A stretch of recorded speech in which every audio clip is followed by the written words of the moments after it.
So hello friends, welcome to Petling. I am Dr. Siddhi Dhawan and we will discuss कि आपने अगर सोच लिया है, ठान लिया है, मान लिया है कि नीट पीजी की काउंसलिंग में आपको भरनी है पैथोलॉजी ब्रांच, तो कोई भी इंस्टीट्यूट सिलेक्शन से पहले आपको कौन सी ऐसी बात है जो आपको ध्यान में रखनी चाहिए।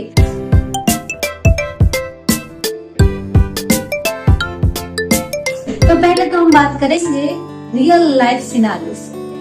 मेरा एक दोस्त जिसने पहली बार में नीट पीजी क्रैक करके उसने लिया डीएनबी रेडियोलॉजी दूसरे स्टेट में, वहां पर उसने 5-6 महीने रेसिडेंसी की, फिर उसको पता चला कि नहीं यहाँ पर तो हमसे ना हो पाएगा, तो उसने वहां से छोड़ दिया और फिर उसने फिर से तैयारी की, नीट पीजी क्लियर करके एमडी रेडियो ले लिया अपने स्टेट पे। दूसरा, मेरे एक सीनियर जिन्होंने पहले नीट पीजी क्रैक करके गवर्नमेंट इंस्टीट्यूट में ले लिया ऑब्जन गायने, उन्होंने 7-8 महीने रेसिडेंसी की, फिर पता चला कि नहीं भैया ये ब्रांच तो अपने लिए है ही नहीं, ऑब्जन गायने इज नॉट फॉर मी, फिर पता चला, फिर उन्होंने छोड़ दी वहां से। तीसरा था मेरी दोस्त जिसको मतलब नीट यूजी के टाइम से बहुत ही लगाव था, उसको था कि नहीं यार ये तो बहुत अच्छा सब्जेक्ट है, उसको पढ़ने में भी वो बहुत मजा आता था, तो उसने सोच लिया कि नहीं यार कम्युनिटी में प्रिवेंट करेंगे, WHO में जाएंगे, ये करेंगे वो करेंगे। फिर उसने भी पहले ट्राई में ले लिया PSM, फिर उसको पता चला नहीं यार ये रेसिडेंसी तो अलग ही चीज है, जो हम पढ़ रहे हैं वो चीज नहीं है। तो बहुत बार ऐसा होता है कि जो हमने MBBS में कुछ सब्जेक्ट ऐसे होते हैं जो हमको बहुत ऐसे पसंद आते हैं कि नहीं ये टॉपिक पढ़ने में बहुत मजा आता है, पर उसकी रियल लाइफ की प्रैक्टिस, रियल लाइफ के सिनारियोस जो होते हैं वो उससे बहुत ही डिफरेंट होते हैं। तो फिर उसको लगा कि नहीं अभी ये अपने पर्सनालिटी के हिसाब से नहीं हो रहा है, तो उसने दूसरे राउंड की काउंसलिंग में दूसरा सब्जेक्ट ले लिया फिर उसने। तो ये सब के बाद भी ये अलग अलग सिनारियोस जो है, उसके बाद अगर आपने मेरा वो वीडियो देख लिया है कि वाई चूज पैथोलॉजी क्यों सिलेक्ट करना है, उसके कोई भी इंस्टीट्यूट सिलेक्शन से पहले आपको कौन सी ऐसी बातें हैं जो आपको ध्यान में रखनी चाहिए। तो पैथोलॉजी, उसमें मोटा 5 ऐसे सेक्शन रहते हैं। पहला तो रहता है हेमेटोलॉजी एंड क्लिनिकल पैथोलॉजी, जिसमें सारे जो CBC वगैरह आता है, CBC ये सारे यूरिन वगैरह के टेस्ट हो गए, बॉडी फ्लूइड्स हो गया, ये सारा जो है वो उसमें रहता है हेमेटोलॉजी एंड क्लिनिकल पैथोलॉजी। उसमें आपको देखना है कि कोई भी इंस्टीट्यूट है तो वहां पर OPD एंड IPD के पेशेंट कितने आते हैं, तो आपको पता चलेगा कि वहाँ का हेमेटोलॉजी का वर्कलोड कितना है, ल्यूकेमियाज जो है वो कितने आ रहे हैं वहां पर, बोन मैरो बायोप्सी है वो कितनी हो रही है वहां पर। तो उससे आपको मोटा अंदाजा होगा कि नहीं ये इसका हेमेटोलॉजी वाला पार्ट है ये इंस्टीट्यूट का वो कैसा है। देन आपको देखना है कि मशीन, पैथोलॉजी कैसे ब्रांच है कि टेक्नोलॉजिकल एडवांसमेंट के साथ सारा कुछ मशीन डिपेंडेंट हो गया है। तो आपको डिजिटल पैथोलॉजी आ गई है, टेलीपैथोलॉजी आ गई है, आर्टिफिशियल इंटेलिजेंस सब कुछ आ गया है। तो उसके साथ साथ जितने एडवांस मशीन पे आपने काम किया है उतना आपको आफ्टर रेसिडेंसी आपको फायदा रहेगा कि यू विल परफॉर्म वेल। सो आपको देखना है कि अगर ल्यूकेमियाज आ रहे हैं तो फ्लो साइटोमेट्री का मशीन है कि नहीं वहां पर, HPLC का मशीन है कि वहां पर, CBC हो रहे हैं तो CBC में कितने 3 पार्ट 5 पार्ट अलग कितने मशीन वहां पर अवेलेबल है, वहां पर मैनुअल मेथड से कर रहे हैं कि मशीन पे कर रहे हैं, तो वो सब आपको देखना है haematology and clinical pathology section में। हिस्टोपैथोलॉजी सर्जिकल पैथोलॉजी, अगर किसी को भी मुझे पर्सनली हिस्टोपैथोलॉजी ज्यादा पसंद है, कोई भी अगर इंस्टीट्यूट का अगर आपको देखना है कि हिस्टोपैथोलॉजी कैसा है तो वो आपको एक ऐसे पता चलेगा कि मेलिग्नेंसी डेटा उसका कैसा है, कैंसर पेशेंट कितने डायग्नोसिस किया है वहां पर, वो इंस्टीट्यूट जो है वहाँ कहाँ से सैंपल आ रहे हैं, कोई कैंसर इंस्टीट्यूट वहां से पास में वो सारे वहां पर सैंपल भेज रहे तो बढ़िया से बढ़िया है। देन आपको देखना है कि वहां का सर्जरी डिपार्टमेंट कैसा है, सर्जरी डिपार्टमेंट अगर अच्छा रहेगा तो वो सारे जो सैंपल है वो भेजेंगे पैथोलॉजी में, तो उससे ही उसका हिस्टोपैथ जो है जिसका सर्जरी अच्छा वहां का हिस्टोपैथ जो है वो अपने आप बढ़िया हो जाएगा। तो आपको देखना है कि हिस्टोपैथोलॉजी की सेक्शन जो है उसमें सैंपल कितने आते हैं, वहां पर मेलिग्नेंसी डेटा कितना है।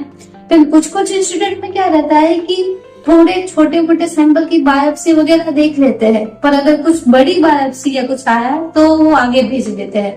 तो आपको देखना है कि आप जहां पर ले रहे हो, इंस्टीट्यूट में जो ले रहे हो आप, वहां का हिस्टोपैथोलॉजी सेक्शन के कितना है, सैंपल कितने वहां पर देखे जा रहे हैं, रिपोर्टिंग मतलब वहां पर कितना हो रहा है, बाहर में भेजते हैं कि वहां पर देखते हैं।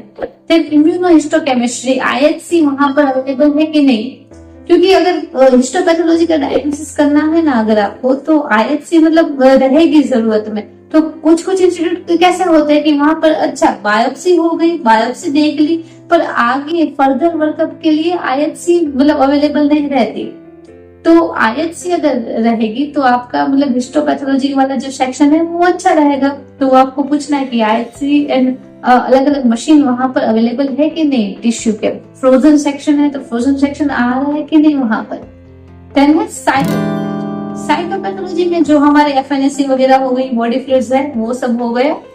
तो उसके लिए आपको देखना है कि पेशेंट कितने आ रहे हैं वहां पर। जैसे अगर कोई भी इंस्टीट्यूट हो गया, वहां पर है कि एक इंस्टीट्यूट है जहां पर 4 रेसिडेंट है पैथोलॉजी के, दूसरा इंस्टीट्यूट है वहां पर 10 रेसिडेंट।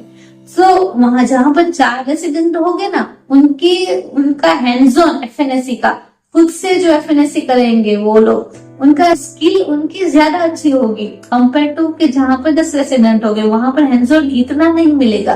तो वो आपको देखना है, क्योंकि पहले जहां पर वर्कलोड आपको पता है कि वर्कलोड 4 लोगों में ज्यादा रहेगा, आपको थोड़ा अपनी सेल्फ को स्ट्रेच भी करना पड़ेगा, पर आपने रेसिडेंसी में जितना काम किया है ना वो ही आपको मतलब आगे ले जाएगा, वो ही मतलब आप खुद को आपको स्ट्रॉन्ग बनाएगा। तो हैंड्स ऑन कितना मिल रहा है बोन मैरो बायोप्सी का, FNAC का, ये सब का, ग्रोसिंग का, तो वो सब आपको देखना है कोई भी इंस्टीट्यूट में लेने से पहले। आ गया ब्लड बैंक। ब्लड बैंक में क्या रहता है कि ब्लड ग्रुपिंग हो गया, पेशेंट की क्रॉस मैच देखनी हो गई, ये ब्लड पेशेंट में कंपेटेबल होगी कि नहीं, ये सब कुछ देखना रहता है। उसमें क्या रहता है कि जो सीखने वाला पार्ट है मतलब वो बहुत ही कम है, मतलब आप थोड़े ही दिनों में सब कुछ जो ब्लड बैंक का है वो सीख लोगे। ये हेमेटोलॉजी है, हिस्टोपैथोलॉजी, उसमें थोड़ा मतलब प्रोसेस रहेगी थोड़ी सीखने के लिए। तो ब्लड बैंक के लिए क्या देखना है कि कुछ इंस्टीट्यूट होते हैं वहां पर क्या रहता है कि IHBT का डिपार्टमेंट अलग रहता है, तो उसके रेसिडेंट अलग होते हैं, तो उसमें बहुत कुछ माथा मारना नहीं होता IHBT ब्लड बैंकिंग के लेवल पे। तो आपको देखना है कि पैथो में ही अगर कोई भी इंस्टीट्यूट में ब्लड बैंकिंग उसके साथ ही है, तो ब्लड बैंक में बहुत ज्यादा तो पोस्टिंग नहीं आ रही है ना, कितनी पोस्टिंग आ रही है, तो आपको हिस्टो की पोस्टिंग ज्यादा मिलनी चाहिए, हेमेटोलॉजी की पोस्टिंग ज्यादा मिलनी चाहिए, वहां से आपको सीखने को ज्यादा मिलेगा ऐसा। देन आ गया अपना 5वां सेक्शन आ गया ऑटोप्सी। तो ऑटोप्सी में क्या रहेगा कि अगर आपका इंस्टीट्यूट है वो टर्शरी हेल्थ केयर है, टर्शरी केयर सेंटर है, वहां पर गवर्नमेंट वाला इंस्टीट्यूट है, तो वहां पर ऑटोप्सी वाला पार्ट रहेगा कि जितने पोस्टमार्टम आ रहे हैं आजू बाजू के गांव से, या मतलब खुद वहां पर इन हाउस फॉरेंसिक मेडिसिन के जितने पोस्टमार्टम होते हैं वहां से आपको ऑटोप्सी के ऑर्गन्स भेजेंगे। तो वो आपको देख लेना है कि आपका जो इंस्टीट्यूट है वहां पर ऑटोप्सी है कि नहीं। प्राइवेट होगा तो ऑटोप्सी नहीं रहेगी, गवर्नमेंट रहेगा तो ऑटोप्सी रहेगी, तो मतलब उससे इतना बहुत कुछ फर्क नहीं पड़ेगा।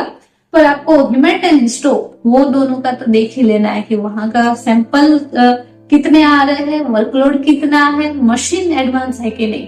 और ये सब देख लेने के बाद अगर आपने सोच लिया है कि नहीं पैथोलॉजी में आगे जाना है, तो कौन सी बातें ध्यान रखनी है कि देखो यहाँ ये जो ब्रांच है प्योरली डायग्नोस्टिक रहेगी, तो पेशेंट का ट्रीटमेंट वाला पार्ट है वो नहीं रहेगा। तो जिन लोगों को ऐसा बहुत होता है ना कि नहीं हम तो पेशेंट का ट्रीटमेंट वाला पार्ट करेंगे, पेशेंट के साथ इंटरेक्ट करेंगे, उनको थोड़ा एडजस्ट होने में दिक्कत रहेगी।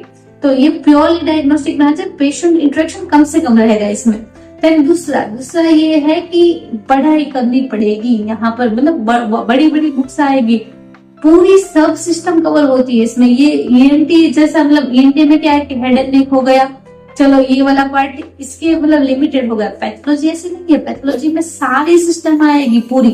तो उसके लिए आपको फर्स्ट ईयर में तो सिर्फ बड़ी बुक्स यहाँ से वहां लेके ही जाते रहोगे आप, तो सेकेंड ईयर में थर्ड ईयर में आपको ये सारी बुक्स पढ़नी पड़ेगी।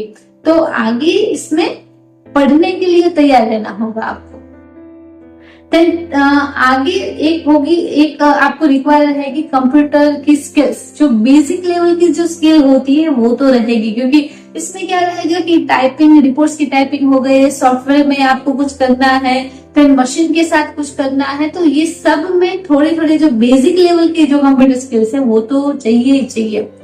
देन अगर आप पैथोलॉजी कोई ऐसा इंस्टीट्यूट है जहाँ पर गवर्नमेंट मेडिकल कॉलेज है, तो आपको ये रेडी रहना होगा कि वहां पर आपको यूजी जो बच्चे हैं, जो उनको मतलब उनका लेक्चर्स लेने के लिए, उनके प्रैक्टिकल्स लेने के लिए रेडी रहना होगा। फिर आपको खुद को सेमिनार्स जो है वो लेने पड़ेंगे। आपको ये भी देखना है कि वहाँ का एकेडमिक्स कितना है। मेरे जो इंस्टीट्यूट है वो उसका एकेडमिक्स बहुत बढ़िया, मतलब स्लाइड सेमिनार वहां पर टाइम टू टाइम हो रहे थे। देन वहां पर केस प्रेजेंटेशन जो है फिर हो गया कि मतलब पीजी टीचिंग, पीजी वाले बच्चों को भी टीचर सिखाने आते हैं, ऐसे वहां पर ऐसा सब कुछ था। तो ये भी आपको देखना है कि वहां का एकेडमिक्स जो है वो कितना स्ट्रांग है। जितना स्ट्रांग एकेडमिक्स, उतने ही आप जैसे बाहर निकलोगे वहां से, उतने ही आप यू विल परफॉर्म वेल।